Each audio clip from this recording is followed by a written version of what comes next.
Bible, pakibukas po tayo sa Ephesians.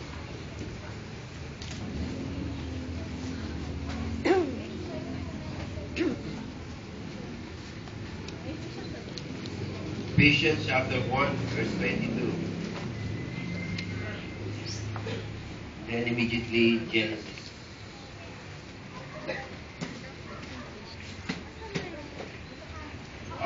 Pwede po ba basahin ng Tagalog? Tagalog.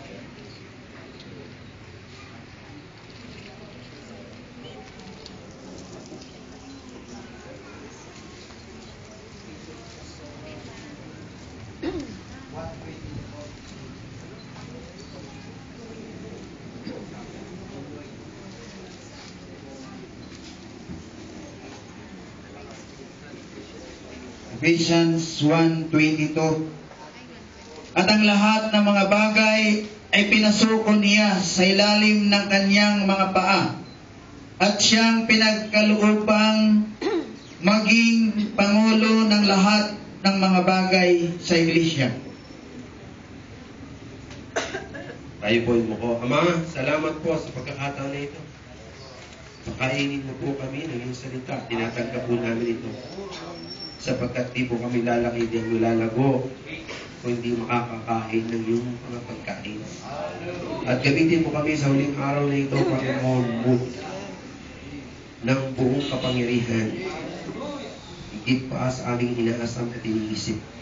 Ito ang aming dalangin sa pangalan ni Jesus at ng salita na Amen. Palakpakan natin ang Panginoon bago tayo mo. Praise the Lord. Hallelujah. Praise God. This is very important. Sa ating pag-aaral ng salita ng Diyos, because this is a communion.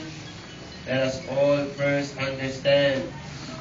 Sabi sa Ephesians chapter 1 verse 22 na ang lahat daw ng bagay ay nilagay kay Jesus sapagkat si Jesus ang ulo at tayo ang iglesia. Jesus is the head, we are the body. Kinumpare si Jesus at ang katawan, ang mananampalataya, sa buong isang tao. So, ang tao may ulo, may parte ng bawat katawan. The Bible says, Jesus is the head of the body. Now, Jesus is the head of the body, siyang ulo ng katawan, walang iba kundi ang mga mananampalataya. Ito ang pinag-uusapan dito ay ang iglesia o ang mananampalataya o ang mga tinawag, mga hinugasan ng banal na dugo. Nilinis, pinatawad sa lahat ng mga kasalanan. Now, para sa inyong kalaman, si Adan ay head. Siya ang ulo ng mga nilikhang bumagsak o makasalanan. Si Adan ang ulo, kaya kung ano ang ulo, ganun din ang katawan. So si Adan ang ulo ng makasalanang o nagkasala, so lahat ay makasalanan. Romans chapter 5, verse 19. Ang tao daw ay hindi makasalanan dahil maraming kasalanan. Ang tao ay makasalanan dahil si Adan ay nagkasala. Dahil nagkasala, Romans 5:19, lahat ng tao ay makasalanan. So, hindi ka pa gumagawa ng kasalanan, ang tawag sa iyo ay makasalanan. Pero ang maganda na hindi naririnig, si Jesus naman ay pumunta rito sa lupa, nagkatawang tao, binayaran ang lahat ng kasalanan mo at kasalanan ko. Siya'y banal, walang ginawang kasalanan, pero lahat ng kasalanan ko at kasalanan mo, lahat ng mga secret sin, yung mga tinatago nyo, binayaran yan. Lahat ang tinatago ng tao, binayaran lahat yon ni Jesus. At lahat ng sakit ay nilagay sa Kanya. Lahat ng sumpa. So, substitutionary ang pagkagawa So meaning to say, dahil binayaran niya, lahat dinala niya, siya ay kinonsumpa at siya ay nang namatay, tinatulan ng kasalanan sa kanyang katawan, naging puno o naging head siya, naging ulo siya ng bagong creation, mga bagong nilikha.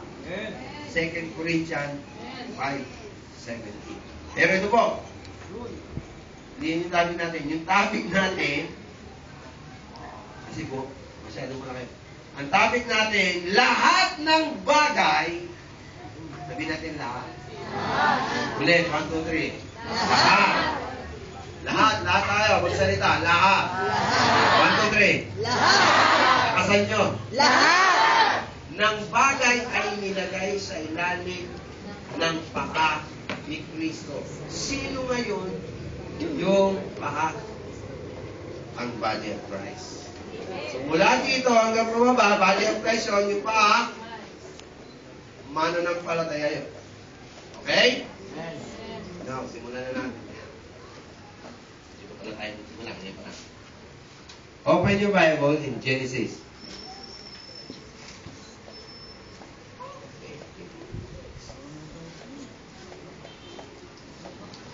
Gaya nyo naman pagpasok para dapat sa gawa niya para makauwi tayo ng 12 kasi 12 yan. Gaya nyo, 8:30, dapat dito na kayo. Bibilisan natin. Okay? Sa Genesis ay ito po ang sabi. Genesis chapter 1, verse 6 or verse 3. And God said, let there be light. Bibilisan ko lang. God said, let there be light. There was light. So, sabi niya, let there be. Sinabi niya, let there be light. Di siya nagdalawa sa base lang. Let there be light. There was light. God saw that the light, it was good. Sabi natin, good. Good. Everybody said, good. Good. And God divided the light from darkness. Verse 5, God called the light day, darkness called night, and the evening, the morning were the first day. Okay, first day na. 6, and God said, let there be firmament, once lang, in the midst of the water, that divide the waters from the waters. God made the firmament and divided the waters, which were under the firmament from the waters, which were above the firmament. It was so. God called the firmament heaven, and the evening and the morning were the second day. Second day na. 9, God said, let the waters under the heaven be gathered together into one place. Once, He said, let the dry and the deep, it was so.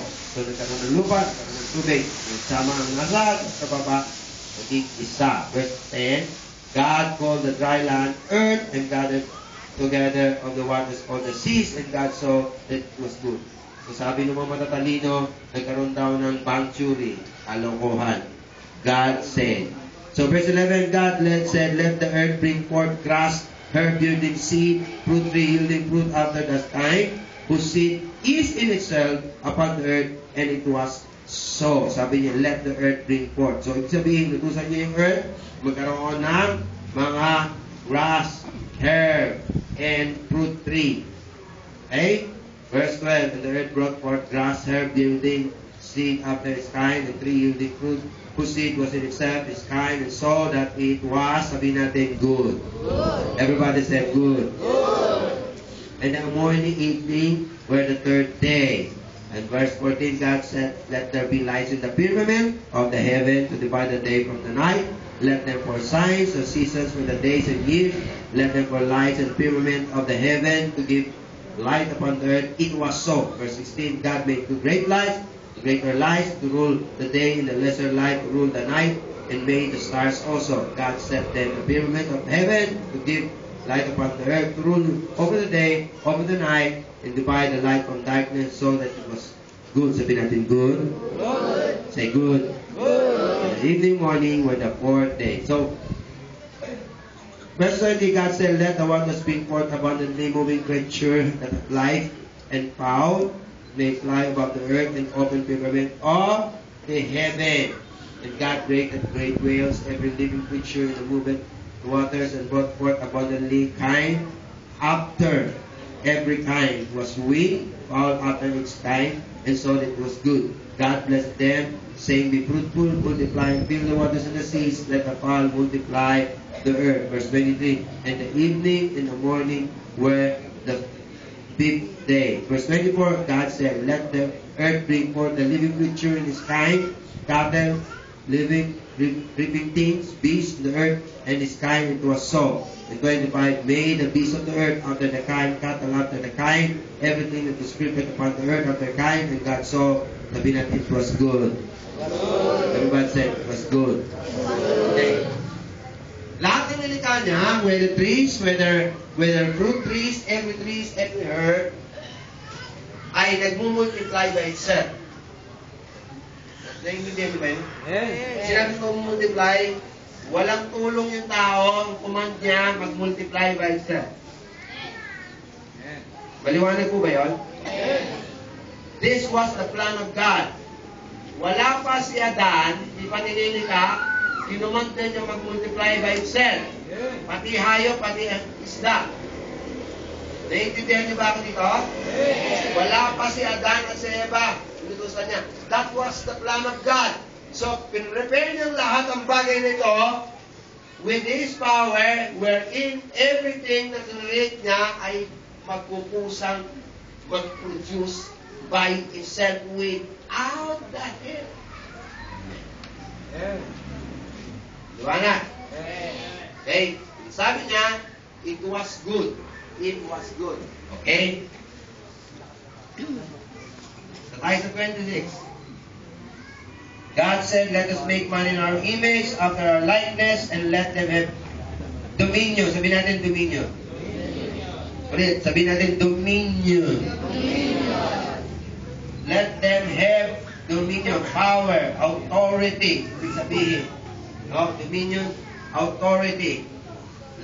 So, ibig sabihin dito, si Adan ay binigyan ng kapangyarihan dito sa lupa. Si Adan lang. Si Adan lang ang binigyan ng kapangyarihan dito sa lupa. Sabi niya, let them have. Hallelujah! Dito, baka mayroong makakaintindi sa akin. Si Adan ang binigyan ng autoridad ng kapangyarihan dito sa lupa. Sabi niya, let them have. Para sinasabi ng Diyos, Adan, ikaw ang binigyan ko ng kapangyarihan dito sa lupa.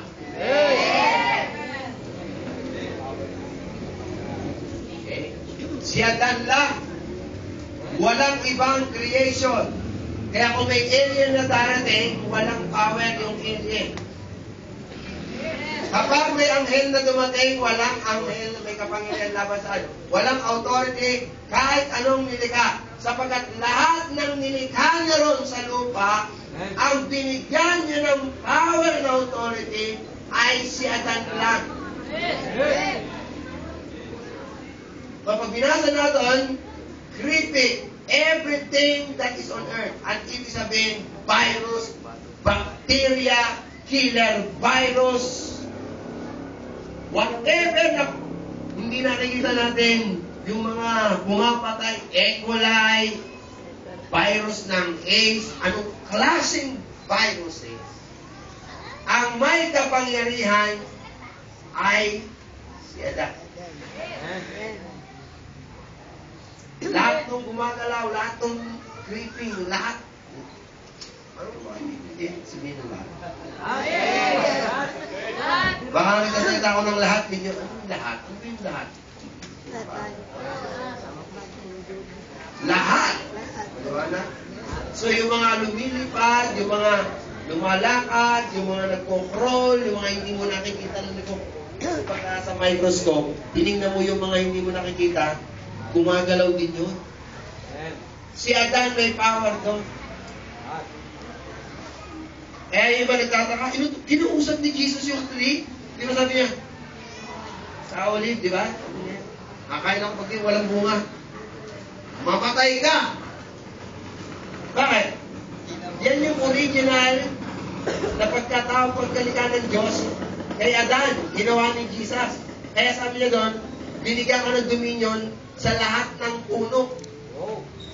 Kaya pag puno hindi nagbubunga, mamunga ka. Diba? Kung sinabi mong mamatay ka, mamatay ka. Hello? May mga virus, kasi mga virus, mamatay ka, sinusumpa kita at patay. Hello? Naalala ko. Kasi virus ang meron sa isang araw, kumain. Nagkabalong-balungkot ako sa sakit. Hindi ko sila sinasabihan. Jesus, Savior, wala ka pa lumayas, patay ka, sumpa. Yung pagitan ng sakit, nabawasan. Pero ito, talipad-tuloy sa kaya. Hanggang, hindi ako nito, sa pangalan ni Jesus, walang karapatan, may sa ito, I need. Gumagal. Tapos kala ko wala na. Sabi niyo, umirit pa rin. Sinungaling ko, kaso karapatan dito. Yung nakalimutan ko. Kasi wala na. Kasi namatay yung virus. Sabi mo sa katabi mo, ikapangyarang niya sa virus, bro. Alakpakan natin si Lord. Why? Because the Bible says Jesus is the head. Ang lahat ng bagay ay ilagay saan? Sa paa ninyo. Sabihin mo, ang lahat ng bagay ay ilagay sa paa ko. Magsalita po kayo kasi kalilig yung demonyo. Yung demonyo, sabihin niya, exempted ako. May power ako sa pagkakas niya. Sabihin mo, lahat ng bagay ilagay sa akin paa. Sabihin mo. Sabihin mo, pati demonyo. Alam pa ka natin si Lord.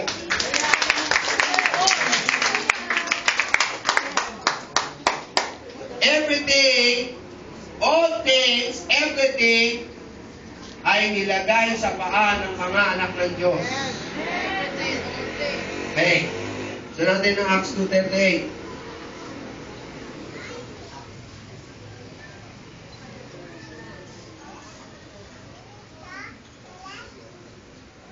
Acts 2:38, the Bible says, Then Peter said unto them, Repent, be baptized every one of you in the name of Jesus Christ, for the remission of sin, you shall receive the gift of the Holy Ghost. Verse 29, for the promise unto you, to your children, and those that are far off, even as the Lord, as God, has called. So, si Pedro ang nagsalita po rito. Amen? Hello? Pinapabagong isip, sabi nito, to receive the gift of the Holy Ghost. Now, we need the Holy Ghost so that the Holy Ghost in us will execute every word we speak.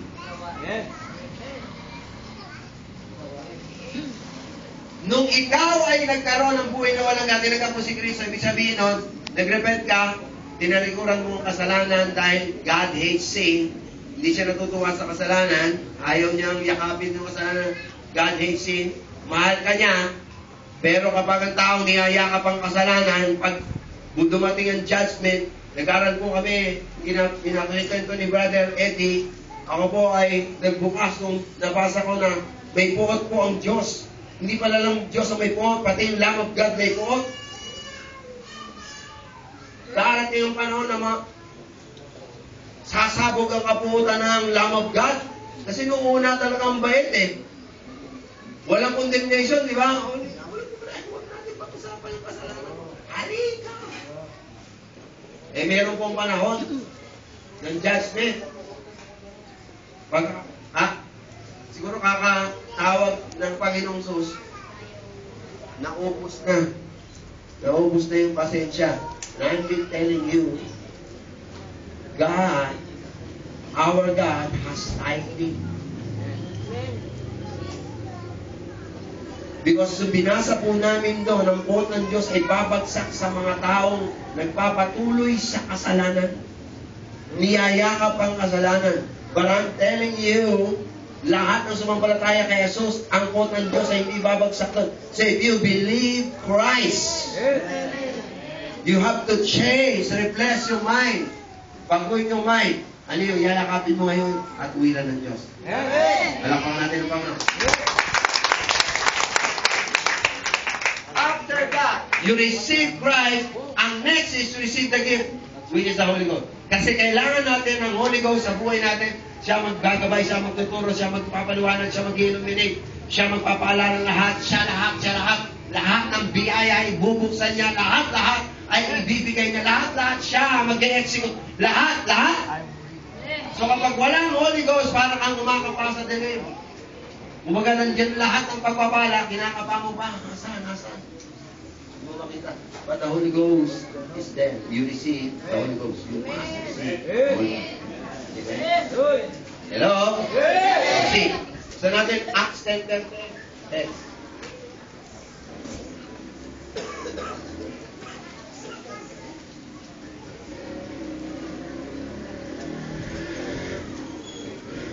How God anointed Jesus of Nazareth with the Holy Ghost and with power, went about doing good and healing that will oppress of the devil, for God was with him.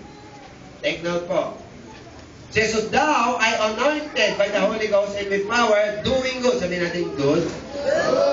See? Yung pagpapagaling sa may sakit, good lang yan. Hello? Pag binasa natin yung, kanina binasa natin Genesis 1:26, pag binuo natin yung bandang huli, nakalagay doon, God said, it was very good.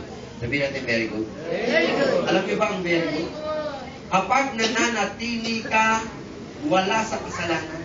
Kapag nananatili ka, wala ka sa sakit. Pagka nananatili ka, wala sa sumpa, I'm telling you, it was very good. It is very good. Amen? Sabihin mo sa katabi mo, ka na nilikha ng Panginoon. Salamat si Lord. Hallelujah! So the Bible says, in Matthew, Mark, Luke, John, 5 times na sinabi ni Jesus, He healed them all.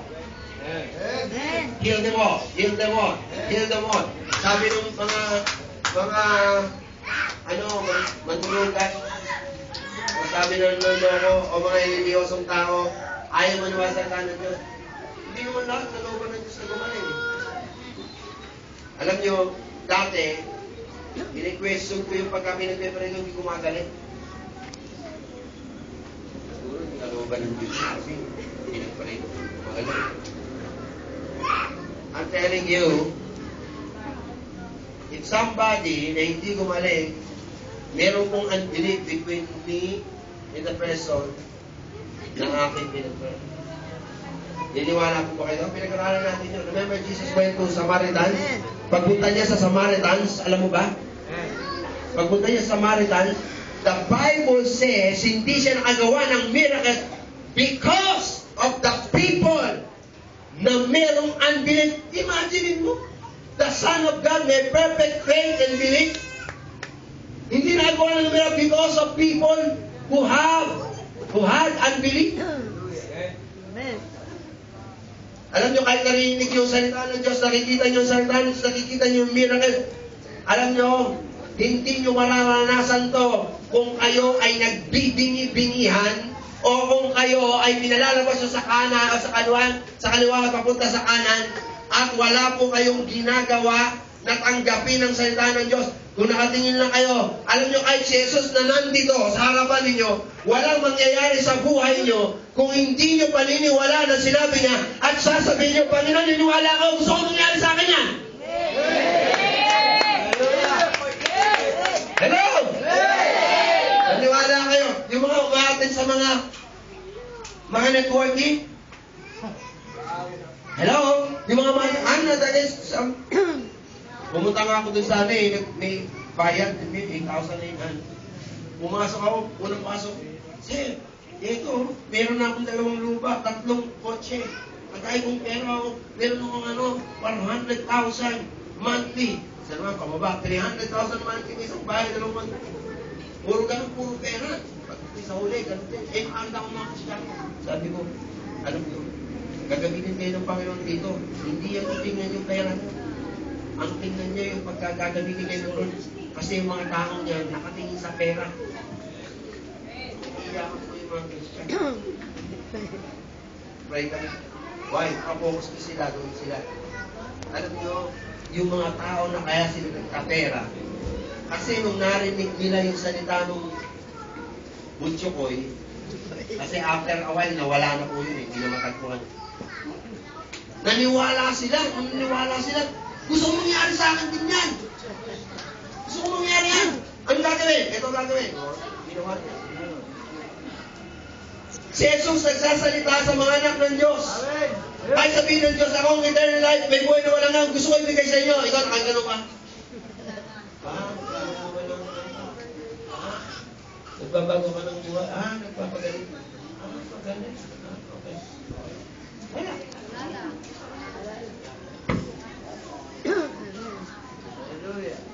Because the Bible says, si Mary nung sinabihan, ano sabi ni Mary? Mangyari sa akin yung sinabi mo. Yung angel mo hindi umaalis kasi si Mary parang ano. Galing. Okay ha? Okay ha? Ano totoo yan? Totoo.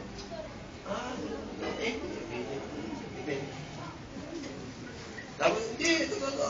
Katulad niya si ano 6 months na, buntis. Ha? Talaga? Buntis? Hindi ba kayo yun, Bao? Talaga? Nothing is impossible. Nakatulog pa rin si Mary. Yung angin. Ano ba yun? Sabi mo yan. O sige nga, mangyari yung sinabi mo sa akin. The moment she said that, the angel departed. Alam niyo, ang maraming anghel dito. Bawat isa sa inyo, mayroong mga anghel. Tinitingnan kayo o nakangangalang kayo.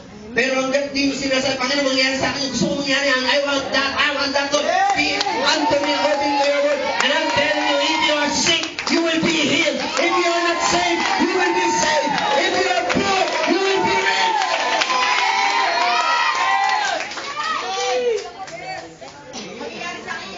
Amen! Huwag niyong pagdudahan ng Panginoon, huwag niyong sukatin ng Panginoon. Totoo ba yan? Okay, sigurado ba yan? Huwag niyong gaganunin ng Lord. Baka gusto niyong mapipi. Si Sekaraya ayaw maniwala na nangyari sa kanya, napipi. Sabihin mo nga sa katabi mo, ayoko maging pipi ka. Ayoko maging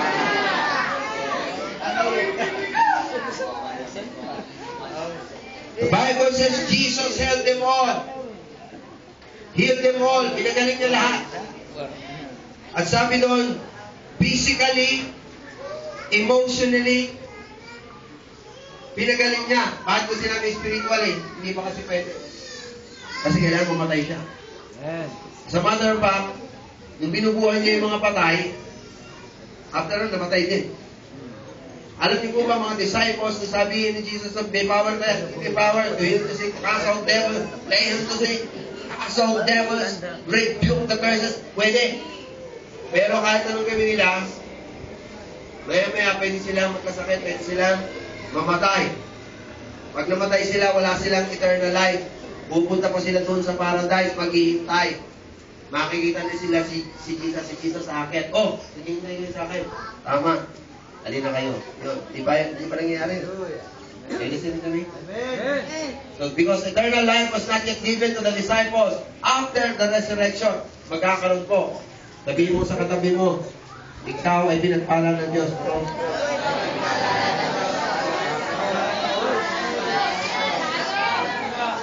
Romans chapter 5:12, binisan natin. God, wala na pala akong oras. Di ba ako napag-start? 5:12, sabi rito, wherefore as one man sin entered into the world, and death by sin, and death passed upon all men, for that all have sinned. So sabi rito, dahil sa isang tao nagkasala, pumasok ang kasalanan, pumasok po ang sakit actually. Ang sakit po, makinig ko kayo. Lahat ng may mga mata, tenga, makinig. I'm not saying all, but ang sakit po ay kamatayan in baby form. Baby, sabihin, binigyan ka ng sakit, ang ultimate ng gustong gawin ng Diablo, ay patayin ka. Naintindihan niyo po ba ako? So, baby form ang tawag. Baby form kasi lalago-lalago yung sakit. Pag malago-malago na, sasabihin ng doktor,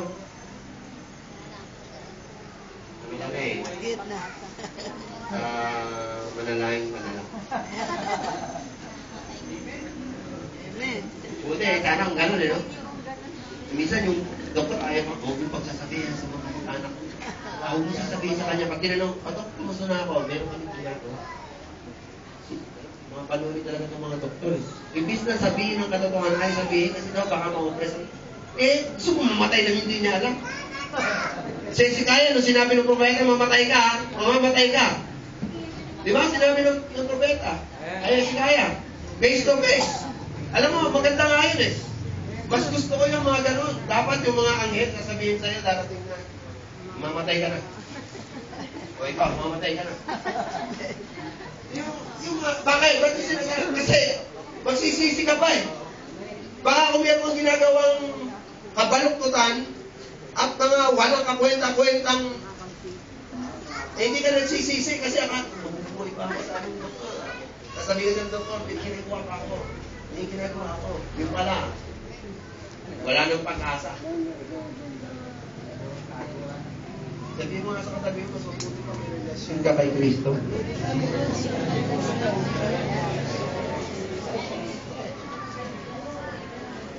So sabi sa 12 dito, because of sin, pumasok ang sickness, pumasok ang death. Tandaan niyo po ito, ha? Intindihin niyo po ito because every one of you ay pwedeng gamitin ng Panginoon para gumaling ang sakit. Wala po rito ang pinag-usapan na nag-aral sa Bible School. Kahit ito lang ang memorize nyo. Pag naintindihan nyo ito, pwede kayo magpagaling ng may sakit. Amen! Hindi na kailangan nyo pumunta kayo ng Bible School ng 5 years. Hello? Pumasok ang kasalanan. Pagpasok ng kasalanan, Jesus, God said, you shall surely die. Umabot po si Adan ng 900 years. Alam niyo po, kaya po sila umabot ng 900 years.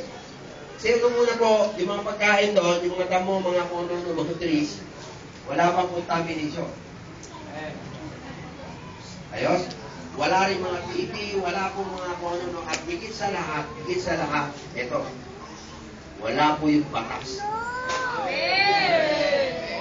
Yung 10 Commandments, yung po ang nagdala ng kamatayan ng mabilis. Kasi based na sa science, ngayon narinig ko po, magpasa kayo ng science, ayaw nyo maniwala sa Word of God. Ituturo naman kayo ng science, basahin yung Word of God. According to their studies, yung brain ng tao, kapag iniisip po yung kinukondem ka, humihina ang immunization mo, lumalabas ng maraming sakit sa iyo. Yan sa brain ng pangalan.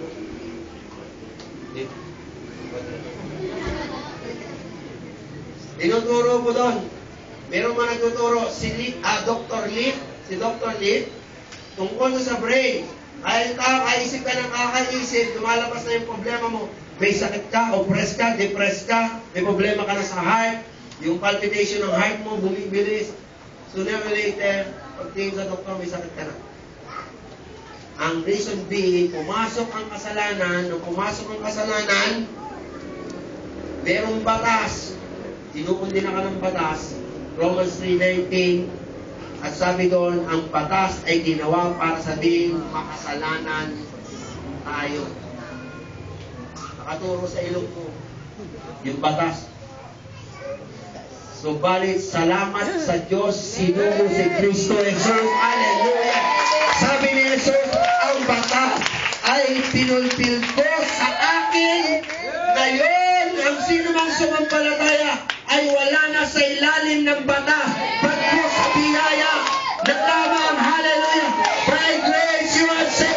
By grace you are healed. By grace you are delivered. By grace you are made great. By grace you receive all the blessing.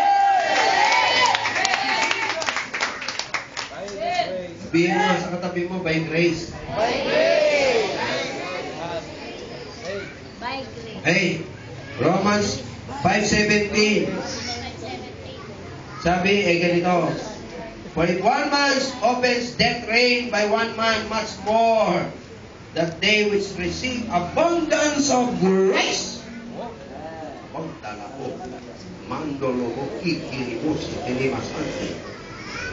Receive abundance of grace. Receive abundance of grace and of the gift of righteousness shall reign in life. Hallelujah. This is very powerful. Ang pag kay Kristo sa isang tao, nag-asa ang tao, pero ito, dahil naman sa isang tao din. Si Kristo. Si Kristo na nagkatawang tao, dahil naman sa Kanya, tinanggap nyo at tinanggap ko ang abundance of grace. Amen. Sabi mo, be it unto me. Be it unto me. The abundance grace. The abundance of grace. I believe. I receive. Right now. Right now. Abundance of grace. Is mine. I have the righteousness of God. Therefore, I will reign in this life. Maghahali tayo. Hallelujah. Lord to God. So sabi rito sa John 10:10, si Satan daw ay nagpunta rito para magnakaw, pumatay, magwasak. Saan? Magpapatay, magnakaw, magwasak sa lahat ng mga ignorante. Amen. Sabihin mo sa katabi mo, ignorante ka ba, sister?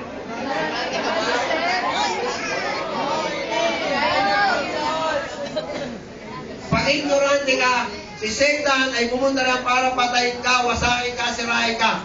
Pero kung praise the Lord! Pero pag hindi ka ignorante, si Jesus ay pumunta rito sa lupa para magbigay ng buhay at buhay na masagana. Sabihin ka, come on, everybody say, I believe, I believe. I receive, I receive. abundance of life Abundance of life. in Christ Jesus. In Christ Jesus. Be it unto me, Be it unto me. according to the word According to the word of Jesus. I take it, I receive it. Palakpakan natin si Lord.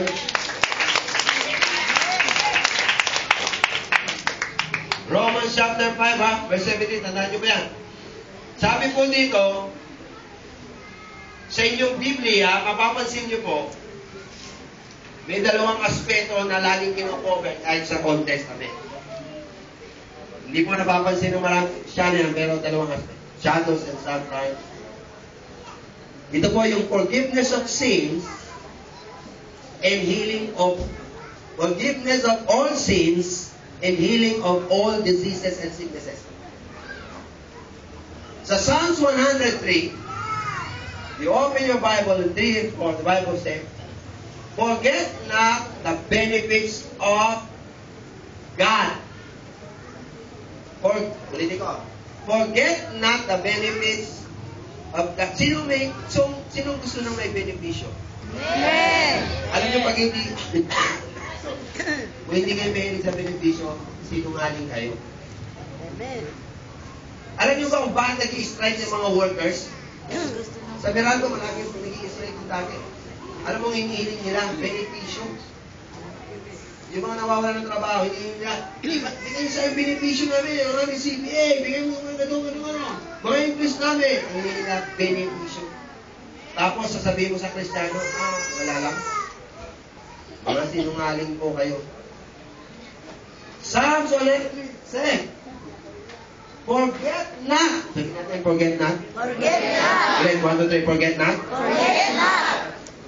Alin, na ang Diyos daw ay nagbibigay ng benepisyo at ang mga benepisyo na yun lagi magkatama. Forgiving all. Sabi natin, all. Everybody say, all. Lahat ng klase ng kasalanan. Wow! Lahat ng kasalanan pwede niyo patawarin. Amen. Hello? Amen. Ang sabi ng pangalawa, lahat ng sakit. Sabi natin lahat Lahat ng sakit. ng sakit. So walang sakit na hindi siya pwedeng pagalingin. Amen. Okay? That's why sa Isaiah 53 verse 3, 4, and 5, He was wounded for our transgression. He was bruised for our iniquity. And by His stripes we were healed. See? Amen. Kaya pagdating sa Matthew 8:17, ano doon? As the prophet Isaiah said, He healed all sicknesses and diseases. He bore our infirmities. Nato, bubuksan natin ha. Tingnan natin ang inyong Biblia, Isaiah 53. Are you ready? Malalaglag kayo dito kaya.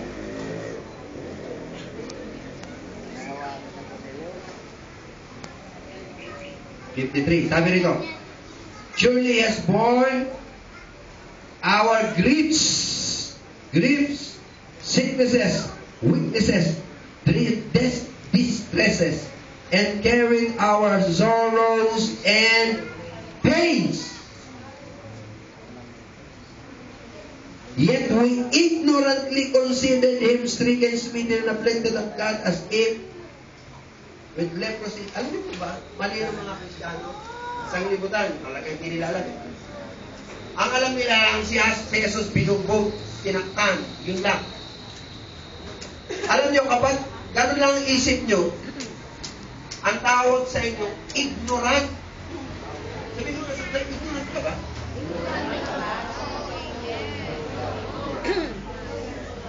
Ang ibig sabihin ng mga latang ngayon, lahat ng sakit ay major sickness that were healed. Pinatong sa Kanya. At sinabi doon, griefs and sorrows and pain. Pati pain. Eto, kung bayad na yan, bro, eto, makinig kayo, makinig. Ang sicknesses and diseases, hindi yan hinihingi sa Diyos na pagalingin. Dahil pinagaling na yan 2,000 years ago. No question na! Kung ulitin ko na naman to eh. Sa mga bata, mas maganda sa mga sabi ng nanay, anak, walisin mo yan, mag-igib ka, iklog mo yung mga ganyan-ganyan, so, pagdating mga malinis na. Diba? Pagdating mga maliging na pagbalik, anak, nilinis mo na ba? Niligpit mo na ba? Nilinis mo na ba yan? Hindi sumagot. Anak! Niligpit, opo. Niligpit mo na ba? Pangalawa, anak, niligpit mo na ba? Opo. Diba? Ano pangatlo? Ano pagpangatlo? Ano nangyari?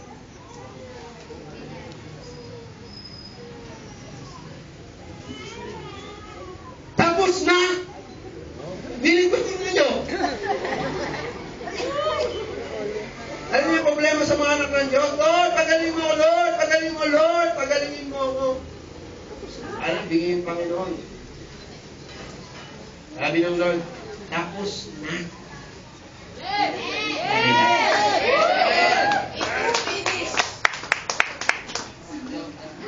Pastor ng ganun. It is finished. Correct? Ibig sabihin, bayad na, tapos na. So ngayon, bro, bakit may sakit? Bayad nagkakalat, maraming may sakit, maraming nagkakalat.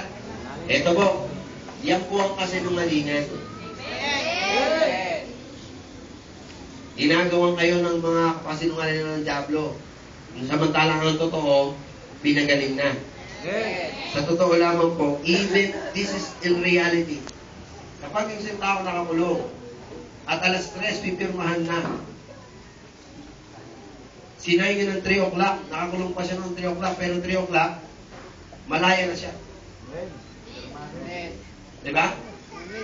Kung tumakas siya ng 3 o'clock, paparin siya ng pulis, patay siya. Hindi niya tanggap yung kalayaan.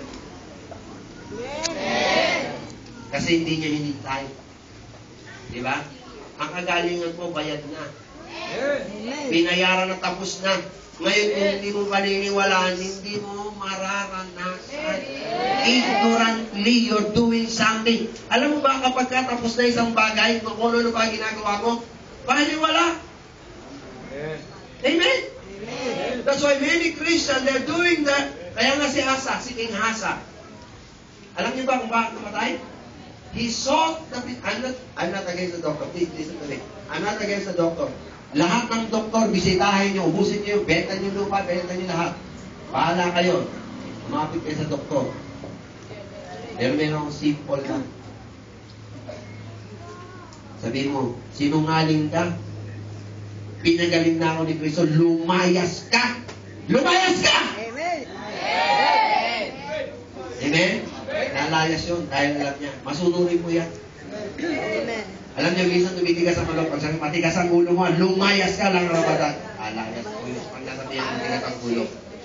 Amen? Dahil nasa ilalim na paa ng katawan ni Kristo. Alam ko natin kung mabait ka. Okay. Communion po tayo ha. Communion. Okay. Sa Numbers 21 verse 9. 21 verse 9. Okay? Ganit na po tayo. Pepre na tayo. Numbers 21 verse 9. Alam ko istorya ng mga reklamador. Sino po mahilig magreklamo? Mga bata mahilig magreklamo. Pambihirang buhay ito! Lagi na lang ako nauutusan. Puro ako na lang. Si Kuya naman! Amen. Ako na lang lagi. Ako na lang ang nakikita. Dahil ako ang masipag.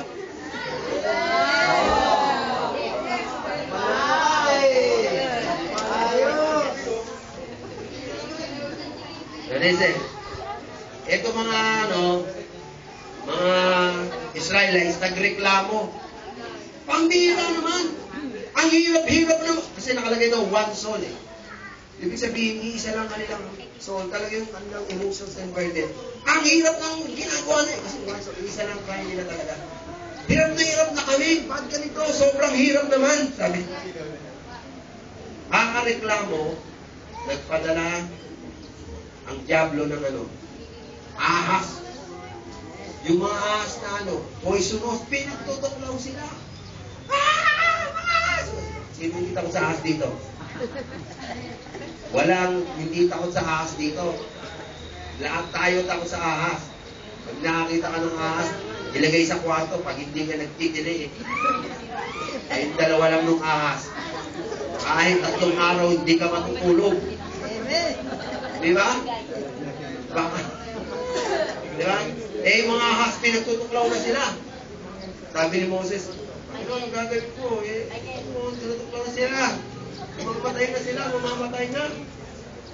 O sige, gumawa ka ng tungkod. Gumawa ka ng korting ahas. Hindi kayo gumawa ka ng korting ahas na 2 sa medicine.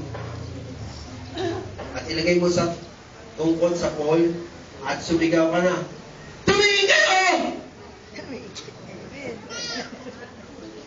Di ba? Makinig kayo. Kasi alam ko sa inyo, matatalino kayo. Pero ang talino dito, walang kwenta. Amen. Dito, kaya kung ano sinabi niya, Lord, yun lang gawin mo. Huwag ka na magdagdag, huwag ka na magbawas. Diba? Tumingin kayo! Eh, pinagtutukasin. Pinagtutukasin mo. Siyempre, may tatalino, di ba? Eh, ano ngayon, ba't kabitingan niya?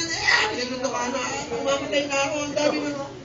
Ang pinasasabi niya, tumingin kayo. May mga matatalino, takbo ko sa sanad ko punta, kumuha ng mga dahon.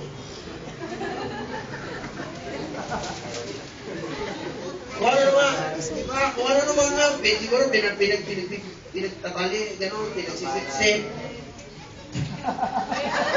Diba? Kasi ay tumingin eh. Eh, namamatay na sila. Eh, bigla may isa tumingin. Yes! Gumaling ako! Tingin na sila lahat. Uy, gumaling. Tingnan natin. Dumami na tumingin. Di ba minsan ganun lang naman? May isa. Pagka nakita yung isa, oh, ito pala yun. Tingin na. So this is the one. It's so simple. Palamakin na natin. Requires obedience. Ilain lang. Pagtingin, gumaling sila. Amen? Hindi sila nag-isip, hindi mo ano ba naman yan? Alam mo, kapag nagbigay ng instruction ng Panginoon, huwag yun na tayo nagdagaan, huwag yun na po-question na yun. Panginoon, di ba? Hello! Sinabi ni Bijam kanina, pakinggan nyo ang anak ng Diyos. Kayo, bro? Anak ng Diyos, pakinggan nyo. Ibig sabihin, ang papakinggan lang natin ay anak ng Diyos. Hindi yung kapitbahay mo, kung sino ng pastor, o hindi ako. Pakinggan natin ay hari na mahari. Panginoon na mga Panginoon. Pag sinabi ni Jesus, malinis ka, malinis ka. Pag sinabi na nakitaan ka. Pag sinabi niya ng banal ka, banal ka. Pag sinabi matay ka, matay ka. Sinabi niya, yun ang totoo at mangyayari.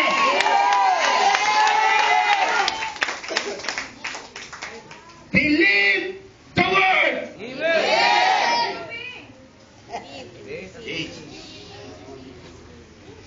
Sabihin natin, mangyari ayon sa salita mo, Panginoon. Ako ay magaling na dahil sa mga lakay mo. Buong puso ko tinatanggap ang kagalingan ng aking sakit sa oras na ito. Sa pangalan ni Jesus.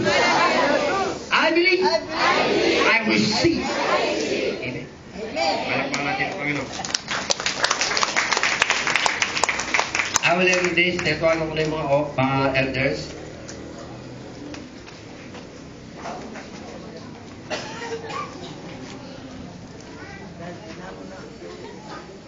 Matthew chapter 9, Psalms 103 proves that Jesus forgives and heals. Dumating po sa isang pagkakataon. Ito po.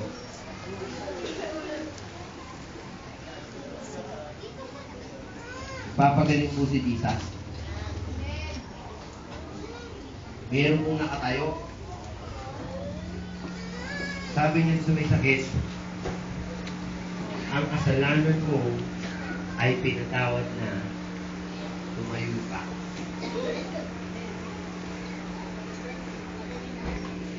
Meron mo ano? Nakaputi ng puti. Nakatingin. Sino? Ayun yung pala.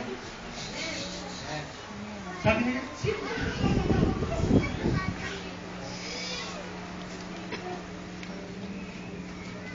Ako sabi ni Jesus, madali. Ano ba mas madali? Sabihin ko, kasalanan mo pinatawad o magaling ka na, lumapag ka. Ganun madali. Ako mas madali yun. Pinatawad ka na. Diba? Tama si Jesus. Kasi yung kasalanan, pinatawad ka. Magaling ka na. Kaya po pumasok ang lahat ng klase ng sakit dahil sa kasalanan. Si Jesus po ay ginawang kasalanan para tayong lahat ay mapalagay ng kasalanan. Kaya ang bagong tipan po ay Hebrews chapter 8 na sabi doon, verse 9. Hanggang pa ba? Sabi doon, I will be merciful unto all your transgressions. In the next verse, sabi niya, then I will remember your sins. Alam niyo po ba na ang bunga ng kasalanan ay sakit at kamatayan? Lahat ng mga nag-aral, ang puno, kahit ubusin mo ang bunga, tutupo pa rin at bumumunga. Tanggalin mo ang dahon after a while at dahon.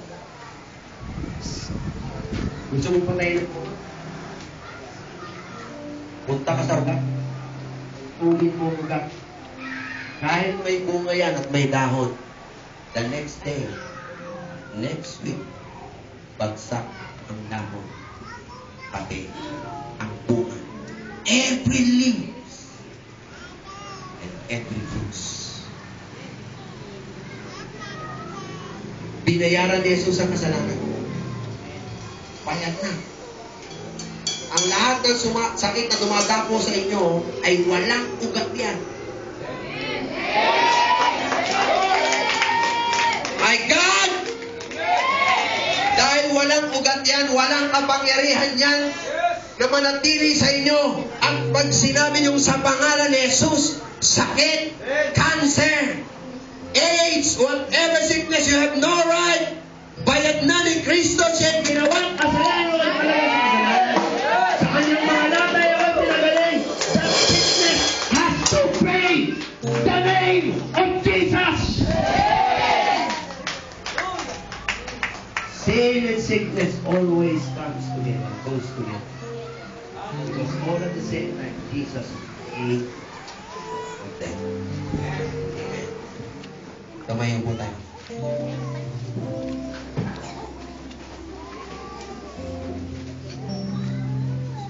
That's why it's there. This conclude you. It's not a joke. Hindi po ito joke. Basta along hindi po ito ritual. The moment kinuha yung tinapay, kinuha yung juice.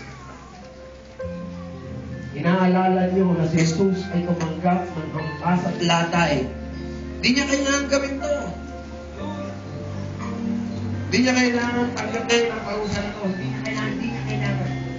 Doesn't need all of this pain, sorrow, sickness, and disease, and gossip. Tinanggap niya to para sa iyo at para sa akin. Di niya kailangan na mataas sa pangalan. Kaya hindi ko yan para ibigay sa iyo, mataas sa pangalan. Di niya lang kailangan ng katwiran. Binigay mo para sa iyo.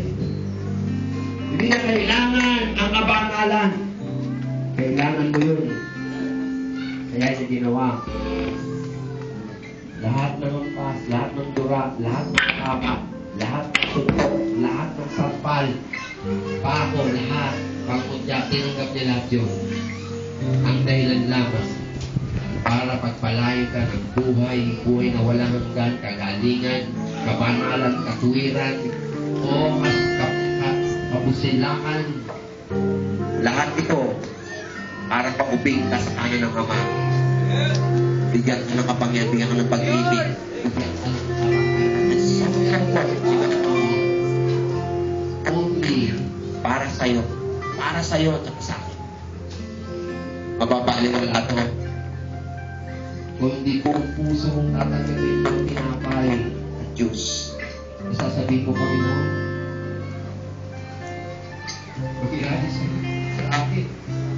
Ang lahat ng ginawa mong tatanggapin ko. Tinatanggap ko kabanalan, tinatanggap ko kabusila, tinatanggap ko paging, tinatanggap ko kapangyarihan, tinatanggap ko kagalingan, tinatanggap ko kapangyarihan, tinatanggap ko katuwiran, tinatanggap ko buhay na walang hanggan, tinatanggap ko tinatawag mo ako na ako'y ilaw, tinatanggap ko na ako'y malinis na, tinatanggap ko tinatawag mo, tinatanggap ko na tinatawag mo sa lamang kasalanan, hindi ko na matatandaan, tinatanggap ko to, tinatanggap ko lahat to, Panginoon. Mangyari ito. Mangyari. Come on, raise your hand. Sabihin niyo, Panginoong Jesus. Come on, everybody. Panginoong Jesus. Mangyari. Ayon sa sinabi mo, tinatanggap ko ang kabanalan. Tinatanggap ko ang katwiran. Tinatanggap ko ang kapatawaran. Tinatanggap ko ang buhay na walang hanggan. Tinatanggap ko, ako'y pinaupo mo sa kanan ng Ama. Tinatanggap ko ang kapangyarihan. Tinatanggap ko ang malinis na isipan. Tinatanggap ko ang bagong puso. Tinatanggap ko ang bagong espiritu. Tinatanggap ko ang bagong buhay tinatanggap ko ang katagumpayan. Tinatanggap ko ang lahat-lahat ng tinapos mo sa krus ng Kalbaryo. Buong puso kong tinatanggap sa pangalan ni Jesus. Amen. Bigay po natin.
Taas po natin lahat ng tinapay. Kung ito po ay tatanggapin nyo ng buong puso at nakikita nyo ang likod ng Panginoong Jesus as you close your eyes, looking at the back of Christ, looking at His back, right now, the blood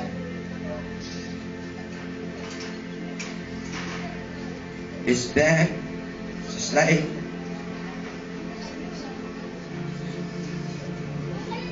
para mong kinilig.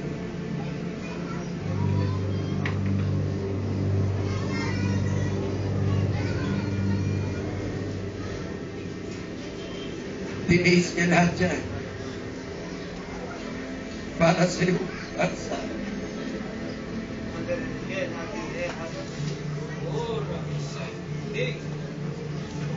para magkaroon tayo ng buhay na walang hanggan, mapatawad, malinis. Upang kayo ay gumaling. You can see His death, the wound, the blood pouring out. You will say, Lord, be done to me according to your word, that I am forgiven, that I am cleansed, that I am healed. Doesn't matter how I feel, what I feel. What matters is yung pinas na mo. Tatanggapin mo sa oras na ito. That sickness has no right to stay. Telling you people, this will shock.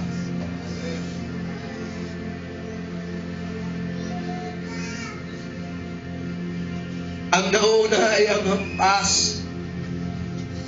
Just close your eyes, meditate. Nauna ang hampas, hindi dugo. Stripes. Kala mo ba ang dugo? That means you're healed first before your sins are forgiven.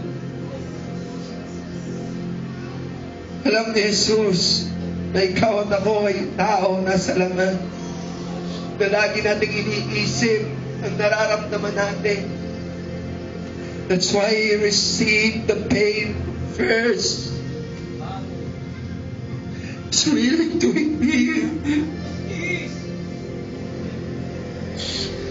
Say, Lord, sabi, Lord, I take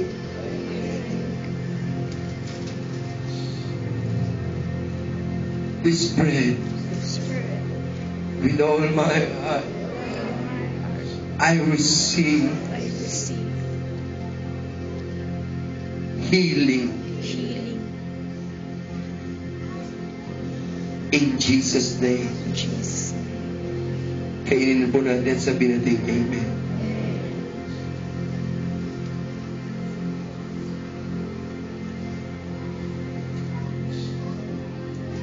Believe this cup. We believe, Lord, and remember the blood that was shed. Forgiveness of our sins. Secret sin. Nasa kasalanan pa ngayong panahon niyo na sabihin niyo, Panginoon, I repent. I repent. I repent. Hindi ko kaya. I repent. Hindi ko kaya. Sabihin natin, Panginoong Jesus, marami akong kalikuan, kamalian, sinasadya o hindi. Tinatanggap ko na bubo ang dugo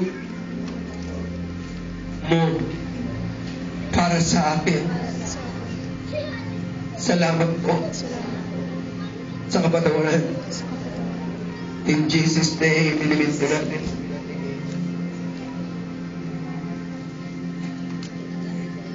Jesus. Thank you, Lord! Thank you, Lord!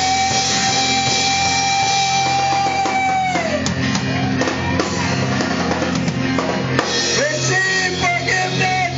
Receive the healing! Thank God! Believe it! Hallelujah! Celebrate! Let's celebrate!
natin lahat na may karawan.